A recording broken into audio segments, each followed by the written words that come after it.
ലൈംഗിക പീഡന പരാതിയിൽ രാഹുൽ മാങ്കൂട്ടം MLA അയോഗ്യനാക്കണമെന്നുള്ള വലിയ വാദങ്ങൾ ഉയർത്തുകയാണ് ഇടതുപക്ഷം. പക്ഷെ എല്ലാവരെയും ഞെട്ടിച്ചുകൊണ്ട് ഇതിനെ പ്രതിരോധിക്കാനാണ് കോൺഗ്രസ് തീരുമാനം. അത് എന്തുകൊണ്ടായിരിക്കും? കോൺഗ്രസിന്റെ തീരുമാനം എന്ന് പറഞ്ഞാൽ അവർ പറയുന്നത് അതൊരു മോശം കീഴ്വഴക്കം ഉണ്ടാക്കും എന്നുള്ളതാണ് പറയുന്നത്. പുറമേ പറയുന്ന ന്യായം. അതെ, അത് ഒരു പരിധിവരെ നമ്മളത് പരിശോധിക്കുകയും ചെയ്യണം. നമ്മളൊരു തീരുമാനത്തിലെത്തുന്നതിന് മുമ്പ് അപ്പോൾ ഇത്തരത്തിലൊരു തീരുമാനത്തിലേക്ക് നിയമസഭ പോവുകയാണെങ്കിൽ, അതായത് അദ്ദേഹത്തിനെതിരെയുള്ള കേസുകൾ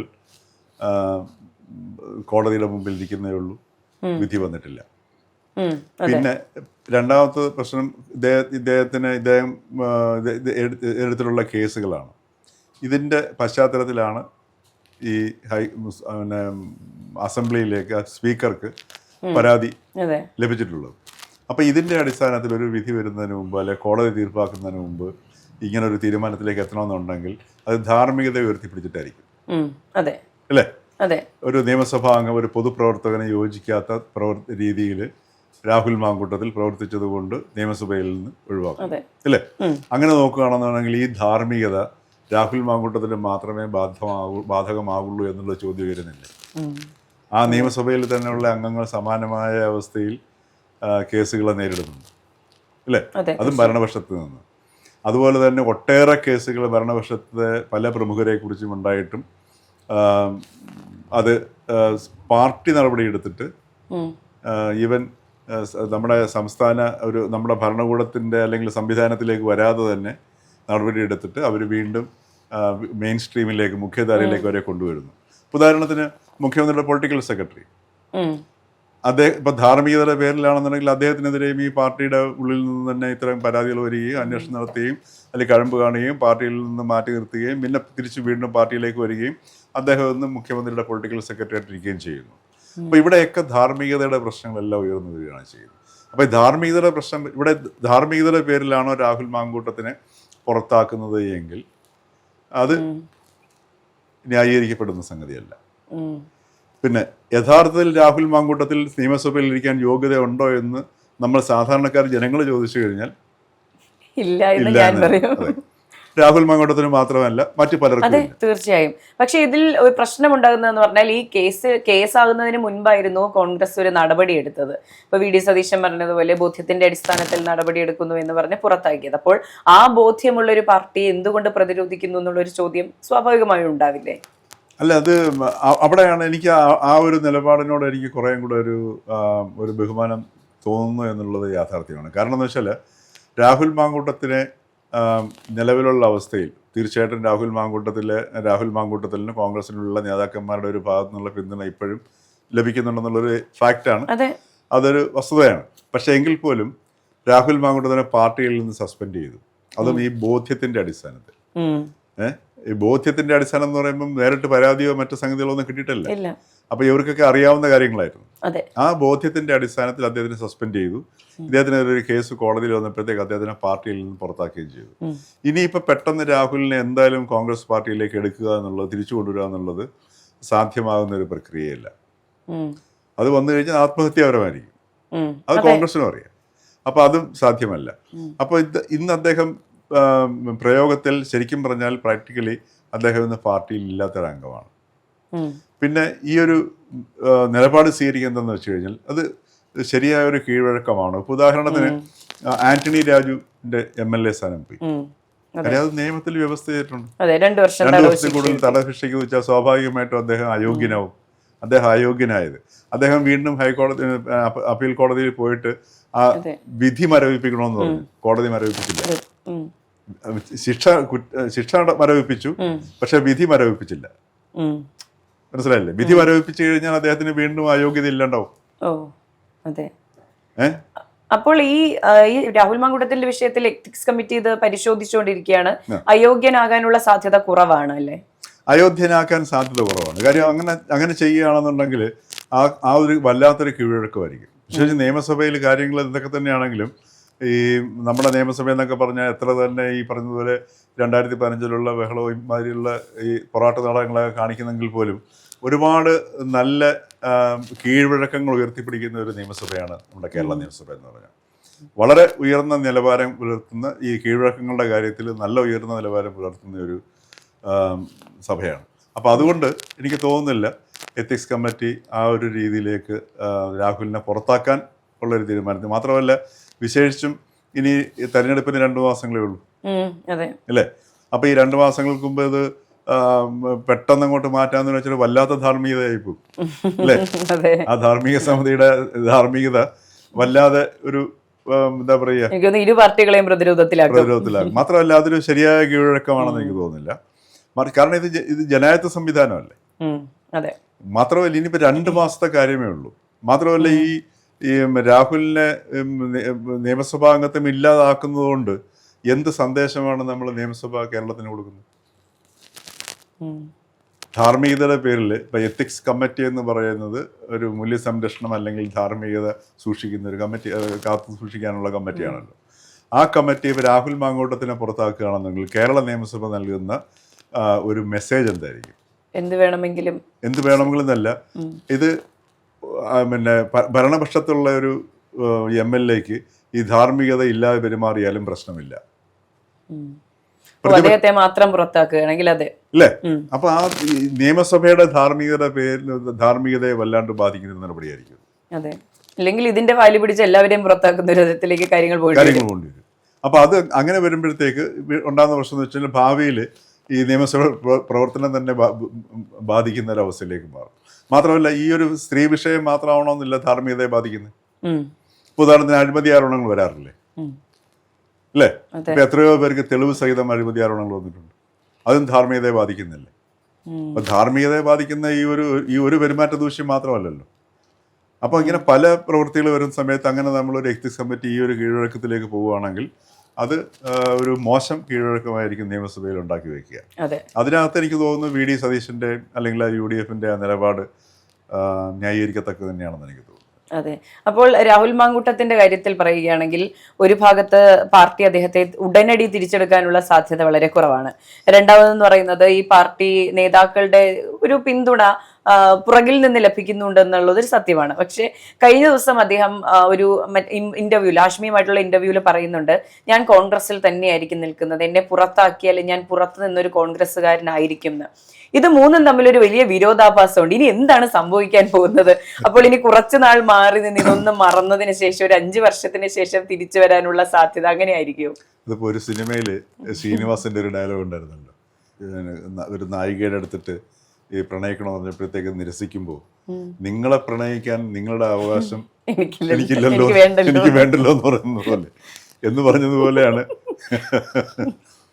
രാഹുൽ മാങ്കൂട്ടത്തിൽ കോൺഗ്രസ്സുകാരനായിട്ട് തുടരാനായിട്ട് അദ്ദേഹം തുടരാം. പക്ഷേ ഈ രാഹുൽ മാങ്കൂട്ടത്തിലിനെ കോൺഗ്രസിലേക്ക് എടുക്കുകയാണെന്നുണ്ടെങ്കിൽ അത് കോൺഗ്രസിന് ഇനി അതൊരു ഭാരമായിരിക്കും. കോൺഗ്രസിന് എന്തിൻ്റെ അവിടെയാണ് ധാർമ്മികത വരുന്നത്. ഒരു രാഷ്ട്രീയ കക്ഷി എന്ന നിലയിൽ നിലവിൽ കാര്യമായ പരിണാമത്തിനോ പരിവർത്തനത്തിനോ രാഹുൽ മാങ്കൂട്ടത്തിൽ ഇതുവരെ തയ്യാറായതിൻ്റെയോ വിധേയനായതിൻ്റെയോ ലക്ഷണങ്ങൾ നമ്മുടെ മുമ്പിലില്ല. അപ്പം അങ്ങനെ വരികയാണെങ്കിൽ സാധ്യമാകാം. ഉദാഹരണത്തിന് ഇപ്പം ഭൂലാൻ ദേവി ചമ്പൽക്കാടിലെ അല്ലേ കൊള്ളസംഘത്തിൻ്റെ റാണിയായിരുന്നു. അവരിൽ പരിവർത്തനം സംഭവിച്ചു, അവർ പാർലമെന്റിലൊരു എത്തില്ലേ. ഇപ്പോൾ കഴിഞ്ഞ ദിവസം ഇവിടെ മൽഖാൻ സിംഗ് വന്നിരുന്നു, ചമ്പക് പഴയ കൊള്ളക്കാരനായിരുന്നു. അപ്പം അങ്ങനെയൊക്കെയുള്ള മാറ്റങ്ങളൊക്കെ മനുഷ്യന് പരിവർത്തനങ്ങൾ വരാം, അത് വരികയും വേണം. അപ്പോൾ അങ്ങനെയൊന്നും നിലവിൽ വന്നിട്ടില്ലാത്ത സാഹചര്യത്തിൽ ഈ ഇദ്ദേഹത്തിന് ഇപ്പം പിന്നെ വീണ്ടും കോൺഗ്രസിലേക്ക് 4-5 വർഷം കഴിഞ്ഞിട്ട് വന്നാൽ പോലും ഇപ്പം PK കുഞ്ഞാലിക്കുട്ടിയുടെ അവസ്ഥ പോലെയല്ല രാഹുലിൻ്റെ അവസ്ഥ. കാരണം മുസ്ലിം ലീഗും കോൺഗ്രസും തമ്മിൽ വ്യത്യാസമുണ്ട്, വളരെ വ്യത്യാസമുണ്ട്. അപ്പം അതുകൊണ്ട് അതത്ര എളുപ്പമാകാൻ സാധ്യതയില്ല. അതല്ലായിരുന്നു എങ്കിൽ ഈ നമ്മുടെ കേരളത്തിൽ ഇപ്പോൾ ഉള്ള ഏറ്റവും വലിയൊരു അനുകൂല ഘടകം എന്ന് പറഞ്ഞാൽ മലയാളത്തിലൊരു വാക്കുണ്ട്, അടിസ്ഥാനരഹിതം. എന്ത് ആരോപണം വന്നു കഴിഞ്ഞാലും അടിസ്ഥാനരഹിതം, ഒറ്റ വാക്ക് മതി. ഈ അടിസ്ഥാനരഹിതം കഴിഞ്ഞാൽ 2 ദിവസം ചാനലുകൾ ചർച്ച ചെയ്യും, വീണ്ടും അടിസ്ഥാനരഹിതം കാച്ചും, എന്നിട്ട് വേറൊരു വിഷയം ഇട്ട് കൊടുക്കും, അതോടുകൂടി ആദ്യത്തെ സ്ഥാനം പോകും. ഇതാണ് കേരളത്തിലെ ഒരു പ്രോസസ്സ് എന്ന് പറഞ്ഞാൽ.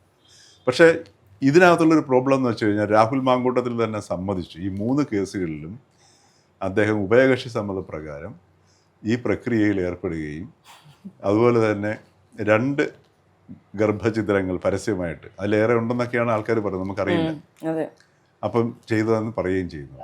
അപ്പം ഇത്തരം വസ്തുതകളൊന്നും മനുഷ്യൻ്റെ മനസ്സിൽ നിന്ന് പെട്ടെന്ന് പോകുന്ന സംഗതിയല്ല. അപ്പം അങ്ങനെയുള്ള ഒരു വ്യക്തി ഒരു വലിയ പരിണാമത്തിലൂടെ മാറി ഒരു നല്ല മനുഷ്യനായി മാറാൻ മനുഷ്യൻ്റെ സാധ്യതകൾ അപാരമാണ്. അതുകൊണ്ട് രാഹുൽ മാങ്കൂട്ടത്തിനോട് നമുക്കൊരിക്കലും വെറുപ്പ് പോകേണ്ട ആവശ്യമില്ല. അദ്ദേഹം മനുഷ്യനാണ്. അദ്ദേഹത്തിൻ്റെ പ്രവൃത്തിയോട് നമുക്ക് അറപ്പ് തോന്നാം, പക്ഷെ വെറുപ്പ് പോകേണ്ട ആവശ്യമില്ല. വ്യക്തിയോട് വെറുപ്പ് പോകേണ്ട ആവശ്യമില്ല. ഇപ്പം നമുക്ക് ഈ അറപ്പ് തോന്നുന്ന സാഹചര്യങ്ങളിൽ നമുക്ക് മാറി നിൽക്കാനുള്ള സാഹചര്യമുണ്ട്, അല്ലേ? വെറുപ്പ് തോന്നിക്കഴിഞ്ഞാൽ അവിടെ ഹിംസ വരും. കാര്യം പിന്നെ അയാൾ ഉപദ്രവിക്കണം എന്നുള്ളൊരവസ്ഥയിലേക്ക് വരും. അതിൻ്റെ ആവശ്യമില്ല. അദ്ദേഹം മനുഷ്യനാണ്. അതുകൊണ്ടാണല്ലോ നമ്മുടെ ഈ പിന്നെ ജയിൽ പുള്ളികളുടെയൊക്കെ മനുഷ്യാവകാശം വരുന്നത്. മനുഷ്യാവകാശമല്ല ഈ കൺസെപ്റ്റിൽ വരുന്നതാണല്ലോ. അവരുടെ പ്രവൃത്തികളോട് അറപ്പുണ്ട്. അവർ സമൂഹത്തിൽ നിന്ന് മാറ്റി നിർത്തപ്പെടേണ്ട വ്യക്തികളായതുകൊണ്ട് അവർ പിടിച്ചകത്തിരുന്നു.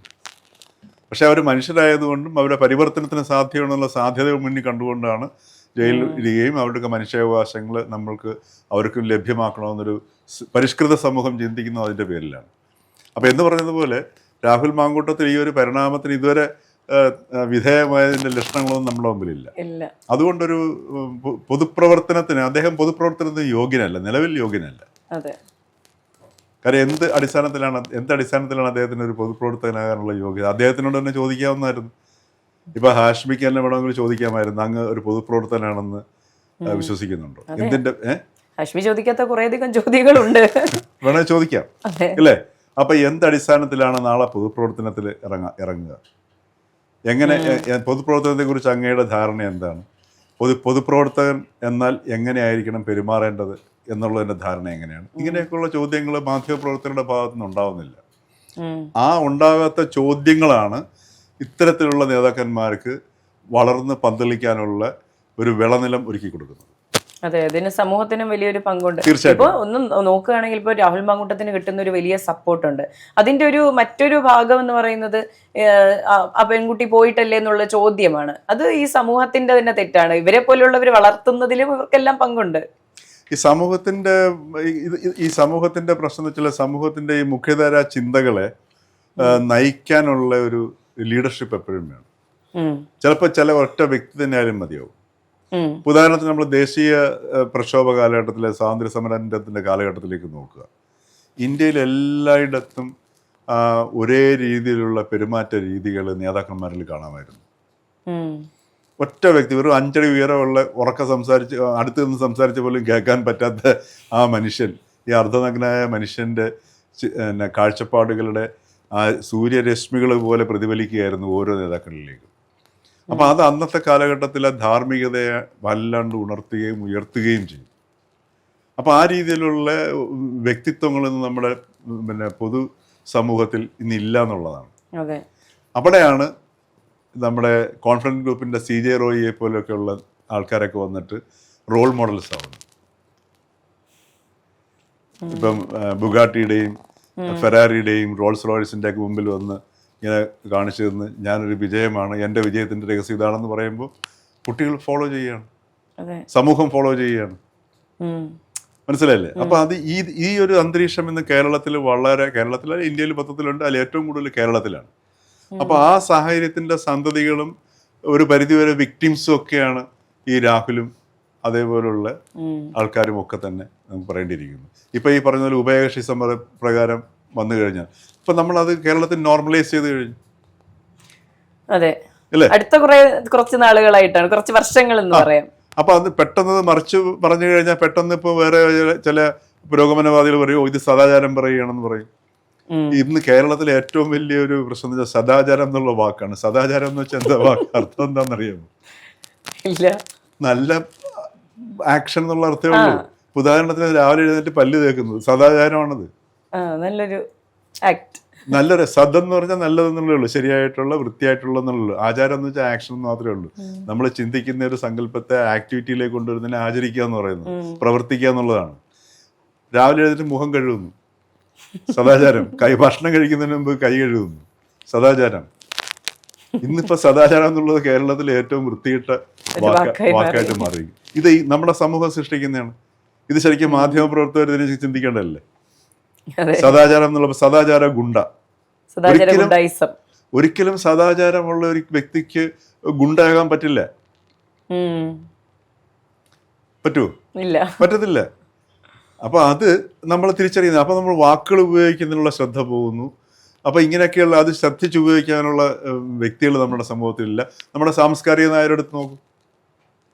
നമ്മുടെ സാംസ്കാരിക നായരെല്ലാം ഈ ഓരോരോ സ്ഥാനങ്ങൾക്ക് വേണ്ടിയിട്ടോ അല്ലെങ്കിൽ അവരുടെ പുസ്തകങ്ങളുടെ വിപണനത്തിന് വേണ്ടിയിട്ടോ ഒക്കെ ഈ ഭരണകൂടത്തിന് താങ്ങി നിൽക്കുന്ന ആൾക്കാരല്ലേ. അപ്പോൾ അവരൊക്കെയാണ് ശരിക്കും നമ്മുടെ സാംസ്കാരിക സാഹിത്യ രംഗത്തുള്ള ആൾക്കാരാണ് ഇത്തരത്തിലുള്ള ഒരു അന്തരീക്ഷത്തെ നിലനിർത്തുന്നതിൽ മുഖ്യ പങ്ക് വഹിക്കേണ്ടത്. പക്ഷെ അവർ ഏറ്റവും വലിയ ജീർണതയെ നേരിടുന്നു. അതൊക്കെയാണ്, അതുകൊണ്ടൊക്കെയാണ് ഇത് അനായാസമായിട്ട് ഈ രാഹുൽ മാങ്കൂട്ടത്തിന് വേണമെന്ന് വെച്ച് കഴിഞ്ഞാൽ മത്സരിച്ചാൽ ജയിക്കാം എന്നൊരു തോന്നൽ രാഹുൽ മാങ്കൂട്ടത്തിൽ സൃഷ്ടിക്കുന്നത് ഈ പറയുന്ന സാംസ്കാരിക അന്തരീക്ഷം നൽകുന്ന ഒരു ആനുകൂല്യമാണ്.